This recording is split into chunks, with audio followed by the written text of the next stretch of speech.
to another episode of The Cartoon Curator. On this episode, I will delve into the origins of one of the most underrated cartoon characters of the golden era of animation, the troublemaking, zany chuckling, red-feathered bird himself, Woody Woodpecker. What was the inspiration for Woody himself? What brought about his creation? And what is Woody Woodpecker's relevancy today in the world of animation? Also, we will delve into the life of the man behind his creation, Walter Lantz, and his studio. Find out these and more on this episode of The Cartoon Curator.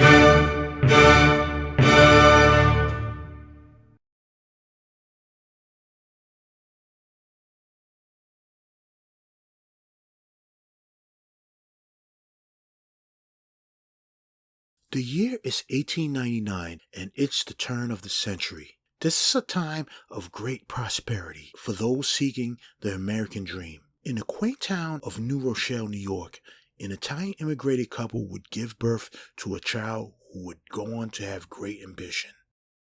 Well, they wouldn't know that at the time.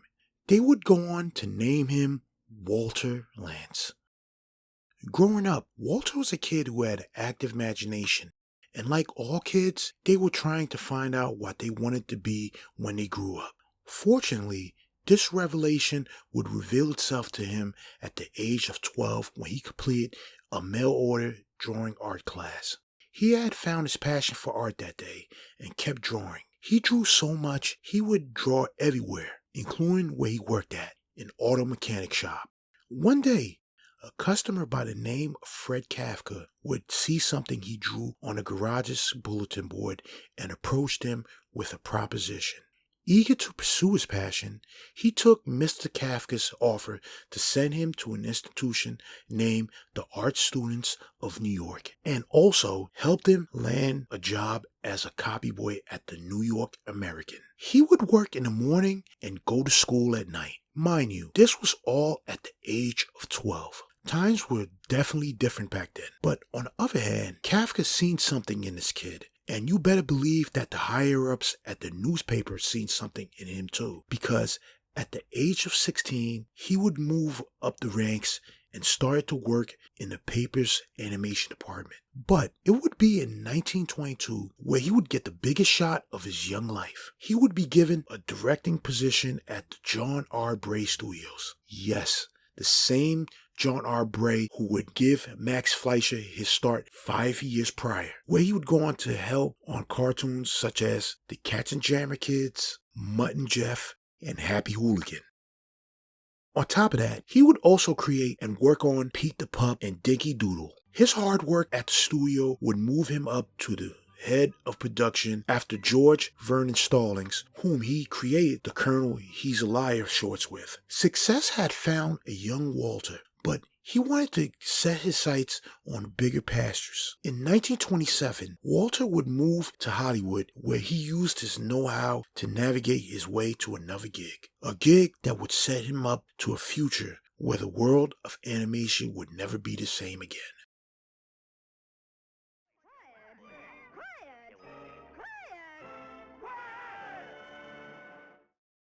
Keeping because the pictures they advertise cost millions.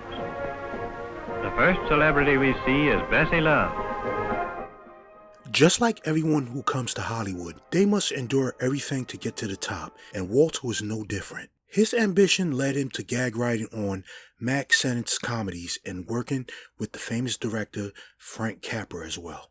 This would lead him to a position at Universal Studios in 1928, where he was signed by Charles B. mints. His first assignment at Universal Studios? Well, to direct Oswald the Rabbit, of course. See, this is how he got to that point. Oswald the Rabbit, along with Georgie Winkler, were a huge commodity for Universal Studios, but as time went on, Oswald's popularity had waned. This in turn led the head of Universal Studios, Carl Laemmle, to fire Charles B. Mintz. Walter knew right there that he had an opportunity to make an impression. His hunger for success at the company drove him to a measure that was very unusual. See, Walter actually won the position during a poker game with Laemmle one night. Yes, a game of cards. That's all it had taken for him to achieve his full potential, and he would fully realize it by making his first Oswald cartoon as the head of the department with the short called Race Riot. His plan was to turn the Oswald cartoons into musicals. They were mildly successful, but they never gained the amount of success that the studio wanted.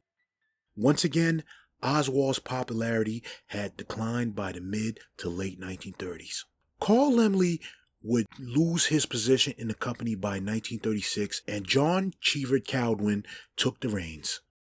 This is the thing though. John Caldwin didn't have experience running a studio such as Universal, but he did have one thing they needed: money.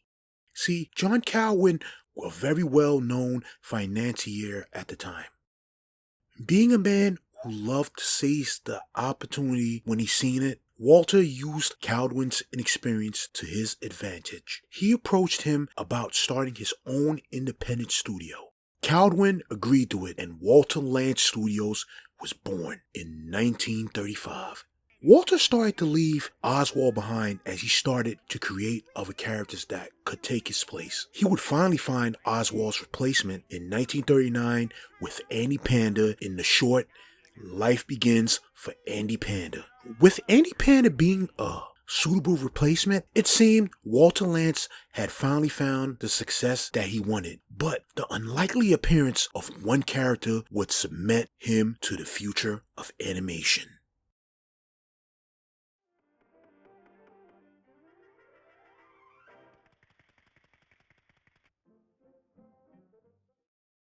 Andy Panda had been a moderate success for the newly dubbed Walter Lantz Productions, but it still didn't matter much in the grand scheme of things because by 1940, Universal Studios were in severe financial troubles. This didn't bode well for the studio, and it seemed that Walter's dream was finished because he actually had to shut down the studio for a while.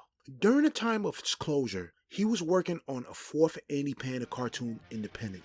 This would be the short called Crazy House that would give him a second win with the higher-ups at Universal. Also, it allowed him to open the studio back up. This was his second shot at success, and he knew that he had to change the tide from here on out. Later that year, he would find what he was looking for. It would be his fifth Andy Panda cartoon, Knock Knock, that would introduce the audience to a brand new character, a kooky woodpecker by the name of Woody. Well, not in this cartoon. He was actually unnamed. But interestingly, the idea for this character came about when Walter Lantz was on his honeymoon with his second wife, Grace Stafford, an actress at the time. One night, suddenly, something kept pecking on the roof of his cabin, and it came back constantly. So much it made holes on the roof. It also annoyed Walter excessively. He wanted to get rid of this bird forever. Being the good-natured and supportive wife Grace was, she suggested instead for Walter to make a cartoon about it. Eureka! Thus, Woody Woodpecker was born. It would be in Knock Knock he would establish his well-known traits such as the laugh and his downright kookiness. The audience would take an instant liking to this character. So much it would warrant him his own cartoon, Woody Woodpecker, the following year. Speaking of Grace Stafford, not only did she suggest the idea, she would actually voice Woody in the 50s onward. This was commonly unknown until 1958, where she was finally credited in one of the later shorts as the voice actress for Woody. This was due in part of Grace's feelings about the audience not being accepting of her voicing Woody because she was a woman. Nevertheless, Woody Woodpecker would make Walter Lantz Productions a direct competitor to the likes of Warner Brothers, MGM, Fleischer Studios, and Disney with shorts like The Dizzy Acrobat and musical moments from Chopin that both had received Academy Award nominations. Woody Woodpecker even inspired a song after him during that decade, so to say Woody wasn't on a hot streak would have been an understatement. But despite the cartoon's success, in 1947, strife within Universal Studios itself would complicate things for Walter Lantz Productions as contract negotiations had fell through. This made Walter provide his services to United Artists. This was a great move considering now the animation had gotten a lot better and it would establish Woody's design that would become his iconic look. And he also brought on Dick Lundy, who also worked on projects for Disney. Even with this move, Woody couldn't gain a foothold in the market. In fact, the studio had closed down again in 1949 due to financial problems. The studio would return in 1950, but under the supervision of Universal International. By the 1950s, theatrical shorts weren't as popular considering that people would go see a movie with or without a cartoon to precede it. Walter felt its decline as the studio struggled to languish in the market. It seemed that all was lost for Walter Lantz and Woody Woodpecker, but a new pasture would come calling for them soon enough.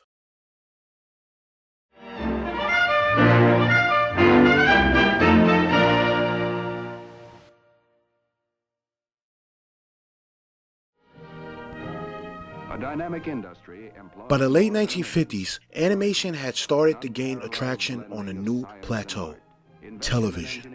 Several studios started to look towards the future by selling off their theatrical shorts to the major television networks. Due to the rising cost and dwindling revenue the shorts had incurred, Walter Lantz had no option at this point, so when ABC came knocking, he answered that door.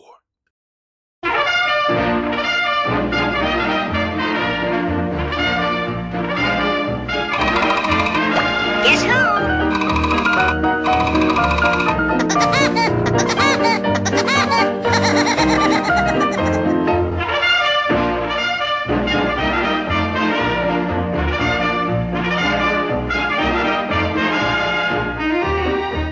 Thus, the Woody Woodpecker Show would make its debut on October 3rd, 1957. The show comprised of the theatrical shorts with new live-action segments that featured Walter Lantz himself in his element and gave the viewer an inside look on how the cartoons were made.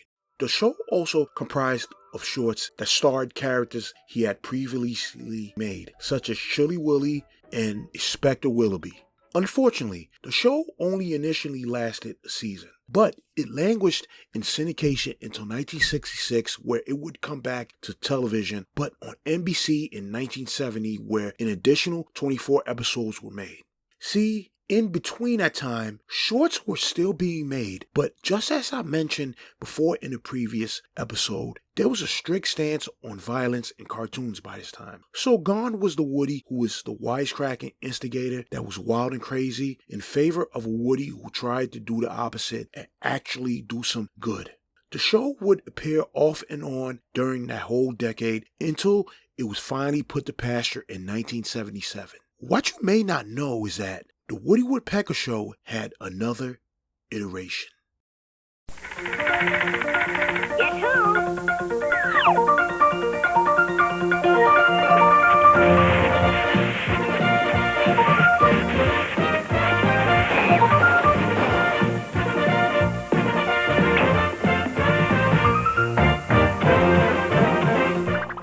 Yes, this is the most popular iteration of the Woody Woodpecker Show, which I dubbed the Woody Woodpecker Show 87, considering that it had returned to television 10 years later as well.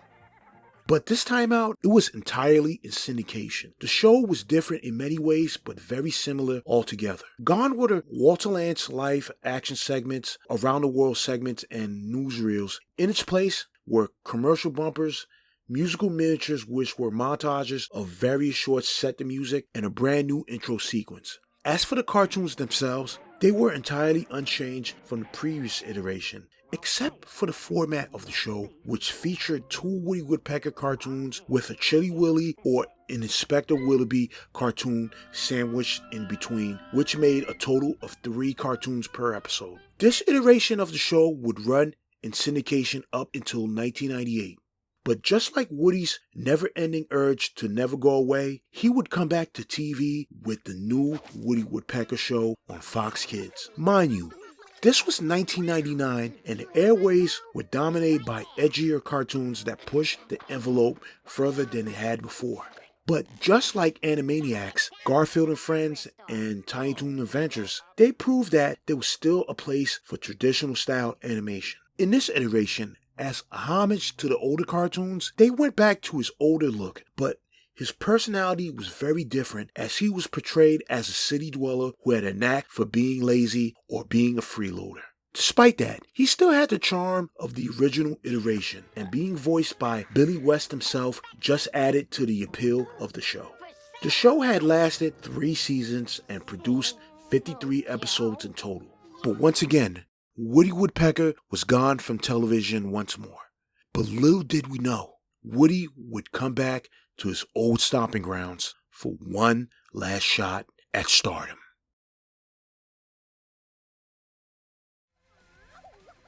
Hey, Beardo! Yeah, I'm talking to you. I wonder how this thing works. Woody Woodpecker is a character who could never stay down and out, despite him always being not as popular as his other cartoon contemporaries such as Bugs Bunny and Daffy Duck. But in 2017, Woody Woodpecker had something to prove.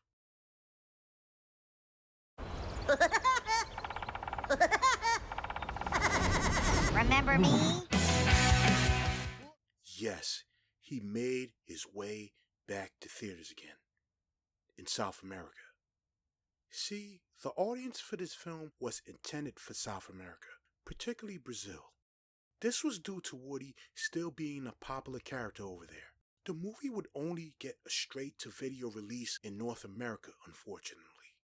The film was a marginal success at best, earning $15.3 million in revenue in that region. But considering the movie had cost $10 million to make, it definitely wasn't much of a financial success that the studio wanted. The film was also critically panned as well, with one critic going as far as to say that if she was a supervillain and wanted to harm all the children of the world, she would fund and release a movie like Woody Woodpecker. Wow, that's harsh. But that's just the way that this movie was received by North American movie critics. But this wouldn't deter Woody for long, because in 2018, he did something some of his cartoon contemporaries of his era have not done since their initial iteration.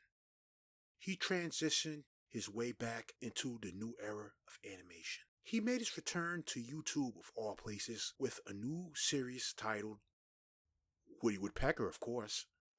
This iteration is definitely similar to the new Woody Woodpecker show in terms of style and slapstick humor. The version of the character is definitely more vocal than the new Woody Woodpecker show's version of the character, and the animation style now employs deep dark outlines. Despite the slight drastic contrast in animation style, one thing remains the same, and that was the feel of the originals. They nailed the most important aspects of the character and modernized it for today's era. Woody Woodpecker has definitely endured, but unfortunately, Walter Lantz would never get to see the fruits of his labor. He would pass away in 1994. But it didn't matter though, because ultimately, art is consumed by the people, and those who make art want to see the happiness of those who consume it. Walter set out to fulfill his dream by any means he could. In turn, he created a character similar to who he was as a person. Someone who always seized an opportunity for greatness and always had the urge to never stay down. But ultimately, he just wanted to make us laugh. This alone speaks volumes about who Woody is. He's not only an icon, but he's also always managed to stay relevant in our hearts and minds with his zaniness and laughter, despite him never having the same popularity that his peers had.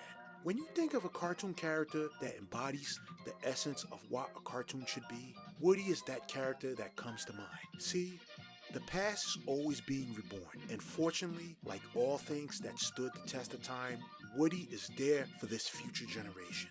And why? Because he never gave up trying to be timeless.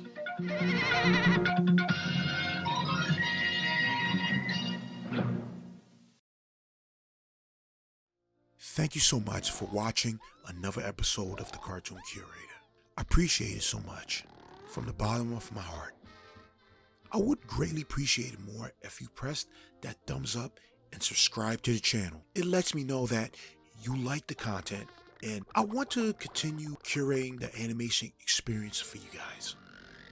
I really enjoyed doing this episode, and the next one is going to be something that's equally fun. So please stay tuned to the channel. Goodbye for now. Till next time, Godspeed.